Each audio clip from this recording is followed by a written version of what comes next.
우리 다다음 주일, 우리 5월 19일은 성령 강림 주일입니다.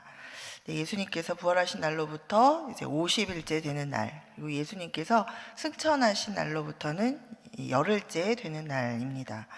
네, 그날 마가의 다락방에 모인 그 초대교회 성도들에게 성령께서 강림하신 것을 우리 기념하는 그런 날입니다. 강림이라는 단어를 우리가 쓰는데, 이 강림은 신이 하늘에서 인간 세상으로 내려온다라는 그런 의미입니다. 요한복음 16장에서 예수님께서는 우리에게 이렇게 말씀하셨습니다. 7절에 보면 내가 떠나가는 것이 너희에게 유익이라. 내가 떠나가지 아니하면 보혜사가 너희에게로 오시지 아니할 것이요 가면 내가 그를 너희에게로 보내리니. 우리 13절 우리 함께 읽겠습니다. 시작. 그가 너희를 모든 진리 가운데로 인도하시리니 그가 스스로 말하지 않고 오직 들은 것을 말하며 장래일을 너희에게 알리시리라. 그리고 또 22절 말씀 시작. 지금은 너희가 근심하나 내가 다시 너희를 보리니 너희 마음이 기쁠 것이요 너희 기쁨을 빼앗을 자가 없으리라. 아멘. 성경에서 우리가 발견하게 되는 이 성도가 얻는 마음의 기쁨, 이 마음의 기쁨은 두 가지로 크게 구분됩니다. 하나는 이 하나님의 구원하심을 체험한 후에 이제 얻는 기쁨입니다. 다윗을 대표적인 예로 들 수 있겠죠. 이 다윗은 숱한 고난 가운데에서 자신을 구원해 주신 그 하나님으로 인해서 기뻐하고 즐거워했던 그 구약의 대표적인 인물입니다. 그리고 수많은 선지자들이 또 하나님의 구원하심을 바라보면서 기뻐하면서 또 이 이스라엘 백성들에게도 그 하나님의 구원하심을 바라보며 기뻐하라 이렇게 권면을 했습니다. 자, 그리고 또 다른 하나의 그 기쁨은 이 성령의 충만함을 받은 후에 얻는 그 기쁨입니다. 마가의 다락방에 모인 이 초대교회 성도들에게 이 성령께서 임하셨을 때 그들의 삶에 있어서 두드러지게 나타났던 특징은 바로 이 기쁨이 충만했다는 그런 사실입니다. 자, 사도행전 2장 46절 47절을 우리가 함께 읽어보겠습니다. 시작. 날마다 마음을 같이하여 성전에 모이기를 힘쓰고 집에서 떡을 떼며 기쁨과 순전한 마음으로 음식을 먹고 하나님을 찬미하며 또 온 백성에게 칭송을 받으니 주께서 구원받는 사람을 날마다 더하게 하시니라. 아멘. 자, 예수님께서 말씀하신 이 기쁨은 이 두 가지 종류의 기쁨을 모두 이야기합니다. 자, 그 초대교회 성도들은 예수님의 부활을 목격함으로써 이제 하나님의 구원을 확신하고 그리고 이 기쁨을 얻게 되었습니다. 그리고 또 예수님께서 이제 승천하신 후에 이 성령님의 강림으로 인해서 이 기쁨은 끊임없이 이제 지속되게 되었습니다. 자, 예수님께서 말씀하시기를 이 기쁨은 빼앗을 자가 없다라고 이렇게 말씀하셨죠. 자, 이 말은 우리들이 결코 슬픔을 당하지 않는다라는 그런 뜻이 아닙니다. 이 기쁨의 근원이 바로 이 하나님이시기 때문에 이 세상 사람들이 잠시 체험하는 그런 일시적으로 누리는 그런 기쁨과는 구별된다라는 말이죠. 하나님으로부터 오는 기쁨이기 때문에 영원하신 하나님을 우리가 마음 안에 담고 그 하나님으로 인해서 우리가 기뻐하는 이 기쁨이기 때문에 이 어떤 상황 가운데서도 기뻐할 수 있는 기쁨이요, 이것은 그 누구에게도 그 어떤 것에게도 빼앗기지 않는 그런 기쁨이다라는 것입니다. 자, 이 기쁨은 모진 박해와 또 고난 가운데에서도 빼앗기지 않고 우리가 누리는 영원한 기쁨입니다.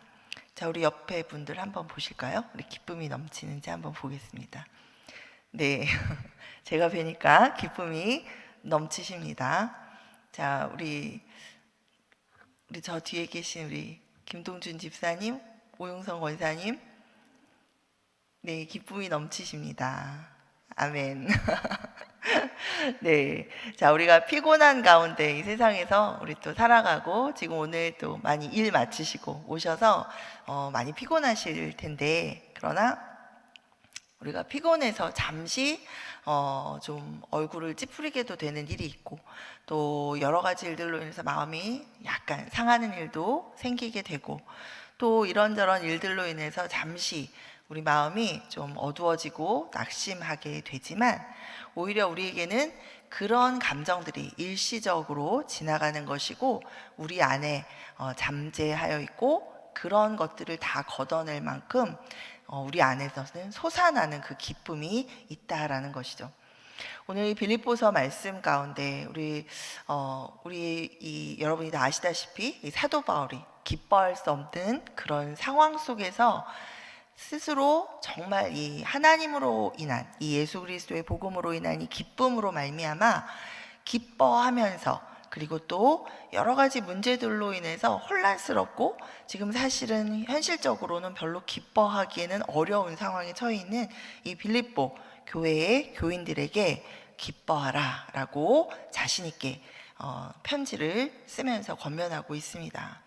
우리 그리스도인들이 함께 권면하며 격려할 수 있는 이 기쁨은 우리 실체이고, 이게 그냥 기뻐하는 척하라고 그냥 이렇게 이야기하는 것이 아니라 우리에게는 정말 이 모든 어떤 상황도 다 극복할 수 있는 기쁨이 우리 안에서 충만하게 솟아나고 있다라는, 우리 안에 가지고 있다라는 것을 우리가 다시 한번 기억하게 되기를 소원합니다. 이 갈라디아서 5장 22절에서 이 사도 바울은 성령께서 우리 안에 오셔서 우리가 성령과 함께 생활할 때 우리의 내면에, 그리고 우리의 삶 가운데 맺어지는 이 성령의 열매에 대해서 쭉 이야기하고 있습니다. 우리 여러분 잘 아시듯이 이제 9가지 성령의 열매를 이제 언급하고 있는데, 그 가운데 맨 처음에 언급하는 것이 사랑이고, 그리고 나서 두 번째로 이야기하는 것이 바로 이 기쁨을 이야기하고 있습니다. 희락이라고 이야기하죠. 그것은 바로 이 기쁨을 이야기합니다. 자, 오늘 본문에서도 이 사도 바울은 나의 형제들아 주 안에서 기뻐하라 이렇게 우리에게 말하고 있습니다. 자, 여러분은 지금 우리 주 안에서 기뻐할 수 있습니까?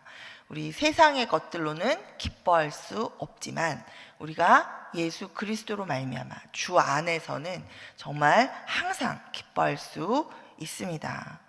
자, 이 기쁨에는 종류가 있죠. 생각해보면 육신적인 기쁨이 있습니다. 질병의 육신적이라는 것은 단순히 육신이라기보다 이 물질적인 세상 가운데 우리에게 보여지는, 경험되어지는 그러한 것으로 인한 기쁨이 있습니다. 질병에 걸렸다가 이제 낫게 되면 아주 기쁩니다. 또 엉켜있고 막혀있던 어떤 일이 해결이 되면 기쁩니다. 돈이 궁하다가 돈이 생기면 아주 기쁩니다. 그리고 또 지위와 명예를 얻게 되면 기쁩니다. 자, 그런가 하면 또 이 도덕적인 어떤 기쁨, 우리 마음의 생각의 정도 그 선에서 우리가 느낄 수 있는, 또 경험할 수 있는 기쁨이 있습니다. 다른 사람들을 위해서 무언가를 할 때, 어려운 사람을 도와줄 때 뭔가 뿌듯한 마음을 갖게 되면서 마음에서 솟아나는 기쁨을 누릴 수 있습니다. 또 다른 사람에게 뭔가 인정을 받고 또 칭찬을 받을 때, 그럴 때 우리 마음에 채워지는 그런 기쁨이 있습니다. 이런 도덕적인 기쁨은 이 앞서 생각해본 이런 육체적인, 육신적인 기쁨보다는 훨씬 더 오래 갑니다. 자, 그런데 이 두 가지 기쁨은 한 가지 공통점이 있습니다. 뭐냐면 이 보여지는 상황과 또 결과에 따라서 이게 좌우된다라는 것입니다. 자, 바꿔서 말하면 이러한 기쁨은 상황과 결과가 없을 때는 유지되지 못하는 그런 기쁨입니다. 자, 이것은 세상 사람들도 모두 다 알고 있고 또 경험하는 그런 기쁨입니다. 자, 어떤 그러니까 목사님들께서 대담을 하시는 그런 프로그램 속에서 한 목사님께서 이제 이 저명하신 원로 목사님께 이런 질문을 했습니다. 목사님께서는 이 일생 동안에 지금까지의 이런 긴 목회 과정 가운데 가장 어떤 기쁨이 있으셨습니까? 이렇게 이제 물었습니다. 그래서 이 질문을 한 이 목사님은 이제 기대하기를 이렇게 뭐 말씀을 전하고 또 이 양육을 하면서 이렇게 성도들이 영적으로 자라가는 것을 보면서 또 기쁘고, 그리고 이 교회가 또 이렇게 부흥하는 것을 보면서 참 기뻤다라고 그런 이야기를 이제 하실 것을 이제 기대했다고 합니다. 그리고 또 누군가가 본인한테 그런 질문을 동일하게 했다면 아마 그렇게 대답했을 것 같다라고 말씀을 하시더라고요. 그런데 이 저명하신 또 목회를 오래 하신 이분께서 이야기하기를 내가 하나님 안에서 주님 안에서 지금까지 주께 붙들려서 살 수 있었다는 것, 그것만으로 너무나도 기뻤고, 나는 평생 주께 붙들린 바 되어서 사는 그 기쁨으로 지금까지 살고 있습니다. 그래서 나는 날마다 기쁩니다. 이렇게 대답을 하셨다는 거예요. 그래서 이분이 물었답니다. 왜냐하면 예상했던 대답과 다른 대답이 나와서 이제 이분이 물었습니다. 그러면 목사님은 이 목회하시면서 이런 열매들이 보여지고 그럴 때 기쁘지 않으셨나요? 이제 이렇게 물었대요. 그랬더니 그 목사님이 이제 이분에게 물론 기쁘죠. 그런 열매들이 보여지고 할 때 기쁘죠. 자, 그러면 그런 열매들이 보여지지 않으면 어떻게 하실 겁니까? 하면서 이 목사님은 그런 열매들이 보여지지 않으면 그러면 어떠실 것 같습니까? 라고 그렇게 기습 질문을 하셨다고 합니다. 그때 이분이 그 질문을 받으면서 지금 생각해 보면 뭐라고 그때는 정말 그 질문을 자기가 도로 받으면서 굉장히 허가 찔리는 듯한 그런 느낌을 받았다고 해요. 그러면서 그 목사님께서 이제 하시는 말씀이 열매를 보면서, 결과를 바라보면서 그것으로 인해서 기쁘다면, 그것이 보여지지 않으면 그러면 기쁘지 않고, 그거는 우리 그리스도인들이 갖는 그런 근본적으로 축복된 특권인 그런 기쁨을 누리는 것은 아니지 않습니까? 결과를 보고 그 다음에 열매를 보고 기뻐하는 것은 세상 사람들도 다 그렇게는 기뻐합니다. 많은 사역자들이 잘못 그런 것을 기쁨으로 삼고 그런 것을 사역의 성공으로 삼다가 이제 오히려 사역 가운데 지치기도 하고, 또 그래서 많이 실망하고 또 자신의 능력을 자신이 비하하기도 하면서 사역을 계속하지 못하는 그런 모습들이 참 안타깝습니다 라고 그렇게 말씀하셨다 그래요. 이런 것처럼 우리의 기쁨이 뭔가 내가 열심히 했을 때 내가 기대했던 어떤 결과가 나와지는 것, 그것으로 인해서 내가 기뻐한다면, 그렇다면 그 기쁨은 상황에 따라서, 그 결과에 따라서 결국은 뿌리 없이 흔들릴 수밖에 없는 그런 기쁨이 되겠죠. 자, 우리 그런 기쁨이 아니라 우리가 누리고 있는 기쁨은 우리 주 안에서 그런 어떤 상황이나 어떤 결과, 그런 것으로 인해서 내가 기뻐하는 것이 아니라 나와 함께 영원히 계시며 나에게 이미 죄사함의 은혜를 주신 그 하나님의 사랑으로 말미암아 우리가 날마다 감격하며 감사하며 기쁠 수 있는 것입니다. 자, 예수 믿고 구원 얻어서 이 하나님의 자녀로서 이 땅에서 살아가는 성도들이 누릴 수 있는 이 특별한 기쁨이 바로 이것이죠. 사도 바울이 우리에게 말하고 있는 기쁨은 바로 이 기쁨입니다. 자, 오직 그리스도 예수 안에서 얻는 기쁨입니다. 오늘 본문에 우리 3절 우리 함께 읽어보겠습니다. 시작. 하나님의 성령으로 봉사하며 그리스도 예수로 자랑하고 육체를 신뢰하지 아니하는 우리가 곧 할례파라. 자, 이렇게 이야기하면서 이제 사도 바울은 본인이 가지고 있는 이 기쁨의 근원에 대해서 이야기합니다. 자기로 말할 것 같으면 누구에게도 뒤지지 않는 그런 할례파 중에 할례파요, 유대인 중에 유대인이요, 율법으로 하나, 뭘로 하나, 가문으로 말하나, 또 아무 것에도 뒤지지 않을 만큼 그런 스펙을 가지고 있는 자기다 이거죠. 그러나 그런 것들로 인해서 기뻐하는 것이 아니라 하나님께서 우리에게 주신 그 예수 그리스도, 그 사랑으로 말미암아 나는 그 예수를 자랑하면서 육체에 있는 어떤 것, 육신적인 어떤 것, 현실 속에서 내가 가진 것, 인정받는 어떤 스테이터스로 내가 그것으로 기뻐하는 것이 아니다라고 분명하게 이야기하고 있습니다. 자, 우리가 어떤 상황 가운데에서도 주 안에서 기뻐할 수 있는 것은 날마다 성령께서 우리에게 이 깨닫게 하시는 진실, 우리가 하나님의 사랑을 받고 있다라는 그 사실 때문입니다.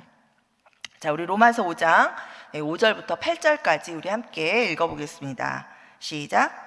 소망이 우리를 부끄럽게 하지 아니함은 우리에게 주신 성령으로 말미암아 하나님의 사랑이 우리 마음에 부은 바 됨이니, 우리가 아직 연약할 때의 기약대로 그리스도께서 경건하지 않은 자를 위하여 죽으셨도다. 의인을 위하여 죽는 자가 쉽지 않고 선인을 위하여 용감히 죽는 자가 혹 있거니와, 우리가 아직 죄인 되었을 때에 그리스도께서 우리를 위하여 죽으심으로 하나님께서 우리에게 대한 자기의 사랑을 확증하셨느니라. 아멘. 자, 우리가 어떤 상황 속에서도 이 기뻐할 수 있는 것은 무한한 하나님의 사랑을 깨닫고 날마다 기억하기 때문입니다. 자, 우리 영성의 대가라고 불리우는 이 헨리 나우엔께서 이렇게 말씀을 하셨습니다.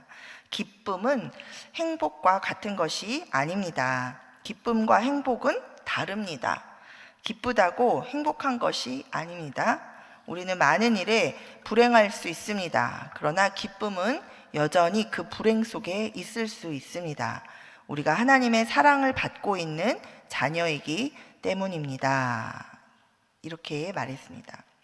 제가 지금까지 이렇게 믿음 생활을 해오면서 만나 뵙는 많은 우리 성도님들 가운데 제가 발견하는 공통점은, 내가 하나님께서 나를 사랑하신다라는 것을 흔들리지 않고 붙들고 계시는 분, 그것을 의심하지 않고 하나님께서 나를 사랑하신다라는 것을 붙잡는 분들은 굉장히 큰 환난 속에서도 그 환난을 이겨내시고 하나님과 함께 그 가운데에서 하나님이 주신 그 사명들을 감당하시는 것들을 제가 많이 뵀습니다. 우리 여기 계신 분들 대부분이 그런 분들이신데, 너무 감사합니다. 환난이 다가왔을 때, 이 우리의 믿음의 진가는 어려움이 닥쳐왔을 때 내가 가진 믿음이 어떤 색깔이었는지, 나의 믿음이 어디에 뿌리를 내리고 있었는지 우리가 그것을 사실은 가늠해 볼 수 있습니다. 하나님께서는 어쩌면 그래서 우리에게 고난을 허락하시는지도 모르겠습니다. 우리의 믿음이 뿌리를 제대로 내리지 않고 엉뚱한 데 내리고 잘못된 믿음으로 계속 살기보다는, 우리 세상 가운데 잠시 환난 가운데 어려움을 당하더라도 그 어려움 가운데 하나님께서 우리의 믿음이 제대로 하나님 안에 뿌리 내릴 수 있는 기회를 주시고, 그렇게 하나님을 다시 찾고 그 믿음을 가지고 살아갈 수 있도록 하나님이 기회를 주시는 것이 바로 우리에게 인생 가운데 고난이 찾아왔을 때 그 고난이 위기이지만 위기가 우리에게 기회가 되는 그런 감사한 또 시간이 되는 것 같습니다. 자, 이 기도의 응답으로 내가 정해놓고 원하는 욕심이, 내가 이미 정해놓은 어떤 답이, 그것은 사실은 나의 욕망이 채워지는 결과인 것이죠. 그것이 채워져야, 그래야 기뻐하는, 그것은 참된 그리스도인의 그 기쁨이 아닙니다. 일의 결과가 보여져야, 또 뭐 사역의 결과가, 열매가 맺어져야 기뻐하는 것, 그것은 참 그리스도인이 아니죠. 우리 하나님의 사랑을 받고 있기 때문에 불행 속에서도 기뻐할 수 있는 것입니다. 나는 하나님의 사랑을 받는 존귀한 자다라는 것을 우리가 잊지 않고 기억할 때, 우리는 이 예수 그리스도 안에서 이 구원을 주신 그 하나님의 사랑으로 기뻐하고 또 기뻐할 수 있습니다. 자, 그리고 또 우리는 이 예수 그리스도를 소유할 수 있기 때문에, 소유했기 때문에 기뻐할 수 있습니다. 자, 오늘 본문 7절부터 우리 9절까지 말씀 우리 함께 읽어보겠습니다. 시작. 그러나 무엇이든지 내게 유익하던 것을 내가 그리스도를 위하여 다 해로 여길 뿐더러 또한 모든 것을 해로 여김은 내 주 그리스도 예수를 아는 지식이 가장 고상하기 때문이라. 내가 그를 위하여 모든 것을 잃어버리고 배설물로 여김은 그리스도를 얻고 그 안에서 발견되려 함이니 내가 가진 의는 율법에서 난 것이 아니요 오직 그리스도를 믿음으로 말미암은 것이니 곧 믿음으로 하나님께로부터 난 의라. 아멘. 자, 이 세상에서 예수님만큼 소중한 분은 없습니다. 예수님 때문에 나의 죄가 용서받았고 또 예수님으로 말미암아 내가 하나님의 자녀가 되었습니다. 예수님 때문에 하나님을 우리가 아버지라고 부르면서 기도로 간구할 수 있고 또 우리의 간구에 대한 하나님의 응답을 받을 수 있습니다. 그리고 계속해서 이 세상 가운데에서 하나님의 인도하심을 받아 그렇게 하나님의 이끄심을 받아 살아갈 수 있게 되었습니다. 자, 이것이 정말 얼마나 기쁜 일인지 우리가 이 믿는 사람으로서 깨달아야 할 줄 믿습니다. 자, 이 세상을 살아가면서 예수님을 소유하고 예수님과 함께 동행하면서 살아간다라는 것, 이것은 정말 큰 기쁨이요, 네, 은혜요, 축복입니다. 자, 마지막으로 한 가지 더 우리는 우리에게 가장 소중한 예수 그리스도를 다른 사람들에게 나누어 주면서 우리가 기뻐하며 살 수 있습니다. 우리가 하다못해 슈퍼에서 가장 좋은 물건을 만났을 때 막 선전을 하잖아요.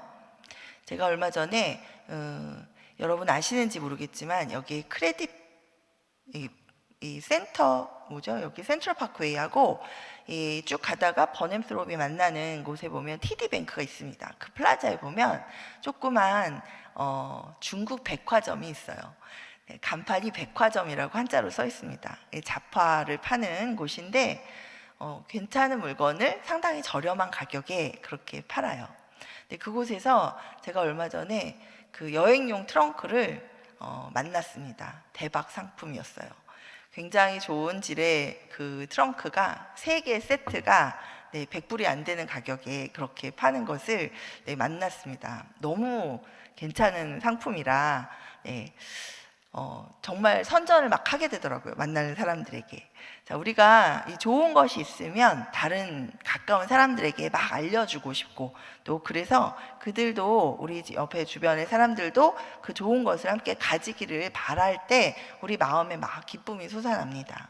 제가 우리가 어떤 좋은 이야기를 모임 가운데서 나누었을 때 그것으로 또 위로받고 힘을 받고 했을 때 또 그 이야기를 또 다른 사람들도 그 이야기를 통해서 또 힘을 내기를 바라면서 또 다른 사람들과도 그런 이야기를 우리가 나누게 됩니다. 하물며 너무나도 소중하고 감사한 우리 예수님에 대해서 우리가 어느 자리에서나 이 예수님을 나눌 때 그때 우리 마음 안에 정말 기쁨이 넘치게 되고 그 예수님의 생명이 또 다른 그 사람에게 전해져서 또 그 사람도 또 기쁨이 넘치는 삶을 살게 된다라는 것을 우리가 생각만 해도 너무나 기뻐하면서 예수님을 나누는 삶을 우리가 살아가게 됩니다. 자, 우리 오늘 본문 14절 우리 함께 읽어보겠습니다. 시작. 표대를 향하여 그리스도 예수 안에서 하나님이 위에서 부르신 부름의 상을 위하여 달려가노라. 아멘. 자, 사도 바울이 이 시선을 고정하고 달려갔던 그 삶의 내용이 어떤 것입니까?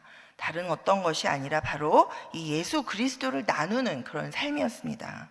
길이요 진리요 생명 되신 우리 예수 그리스도를 또 우리를 위해서 이 십자가를 지신 예수님, 그 사랑과 은혜를 나눌 때 우리 안에 기쁨이 샘솟고 또 그 샘솟은 기쁨이 강같이 흘러 넘쳐서 다른 사람들의 삶 가운데로 그렇게 전해져 가는 것입니다.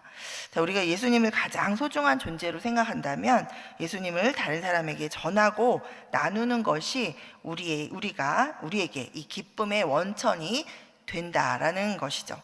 자, 왜냐하면 내가 정말 좋아하는 것, 정말 소중하게 생각하는 것, 그것을 남에게 우리가 나누어 줄 때 우리 안에서 기쁨이 솟아나는 것, 하나님이 우리를 그렇게 만드셨기 때문입니다. 자, 그런데 여기서 우리가 기억해야 되는 한 가지 중요한 점이 있습니다. 주 안에서 기뻐하는 것이 어떤 것인지 또 왜 기뻐할 수 있는지 배우고 또 우리가 깨달았다고 해서 그냥 기쁨이 우리에게 이렇게 찾아오는 것이 아니라는 것입니다. 바울이 오늘 우리 이 본문 1절에서 주 안에서 기뻐하라 라고 하면서 이 기뻐하라는 명령형의 단어를 사용하고 있습니다.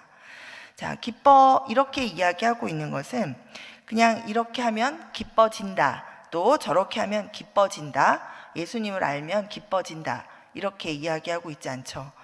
기뻐하라 라고 이렇게 말하고 있습니다.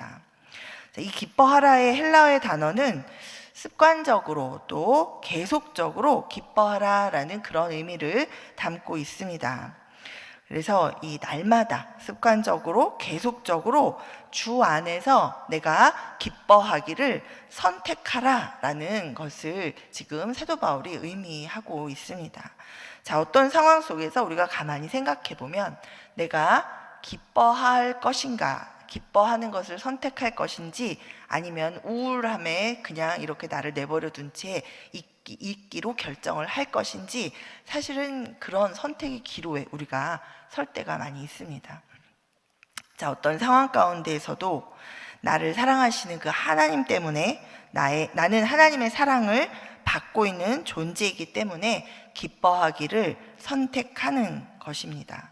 자, 예수 그리스도께서 나를 위해 죽으시고 또 나를 위해서 다시 사셨고 지금도 나와 함께 하시기 때문에 그것을 깨닫게 하시는 그 성령께 순종해서 우리가 날마다 매 순간 기뻐하기를 선택하는 것입니다.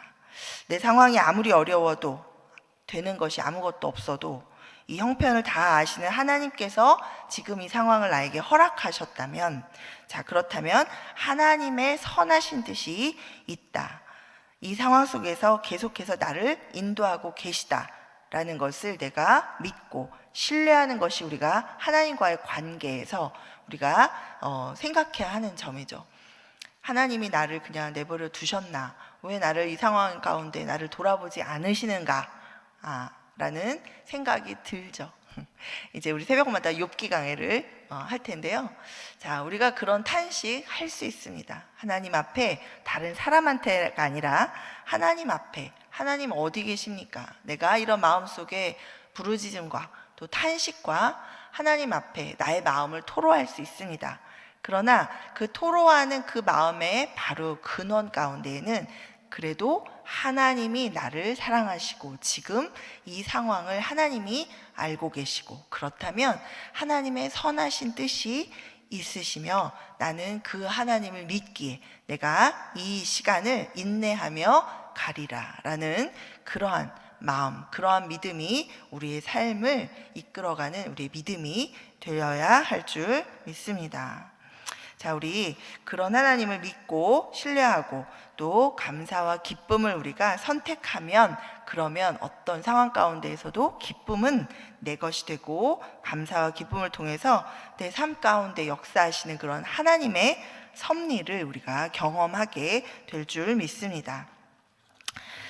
자, 마무리하면서 우리 여러분 잘 아시는 링컨 대통령, 이 대통령이 된 링컨이 추천된 어떤 사람을 면접을 본 다음에 그 사람의 얼굴이 마음에 안 든다라고 했다고 합니다.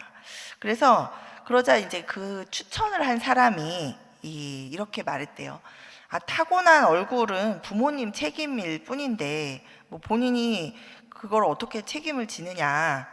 그런데 이 얼굴이 마음에 안 든다고 이 사람을 그렇게 얘기하면 안 되지 않겠습니까? 이렇게 이제 얘기를 했대요. 그랬더니 링컨이 이렇게 대답했다고 합니다. 40이 넘으면 자기 얼굴에 책임을 져야 하네. 40 이후의 얼굴은 스스로 만드는 것이네. 자, 여러분 잘 알고 계시죠? 40 이후에는 얼굴에 책임을 져야 된다. 그 말을 이 링컨이 한 말입니다. 자, 우리가 거듭난 크리스찬으로 살아갈 때 세상이 우리를 보면서 그리스도인이구나 라고 우리를 구별할 수 있는 가장 큰 특징, 그것은 바로 우리 얼굴을 통해서, 우리의 모습을 통해서 넘쳐나는 기쁨입니다. 우리 성령과 함께하는 생활의 증거는 바로 우리 얼굴에서 드러나는 기쁨인 줄 믿습니다. 자, 우리가 세상 사람들이 알지 못하는 이 놀라운 이 기쁨의 조건을 갖고 있다라는 것 우리 항상 기억하면서 우리 날마다 주 안에서의 기쁨을 우리가 기뻐하기를 선택하면서 날마다 기뻐하며 살아가는 우리 모두가 되기를 소망합니다. 그러면 항상 기뻐할 수 있는 그 축복이 또 우리들의 삶 가운데 찾아오고 하나님께서 그 기쁨이 계속해서 충만하도록 그렇게 우리의 삶 가운데 축복하시고 인도해 가실 줄 믿습니다. 아멘. 우리 이 시간 다 함께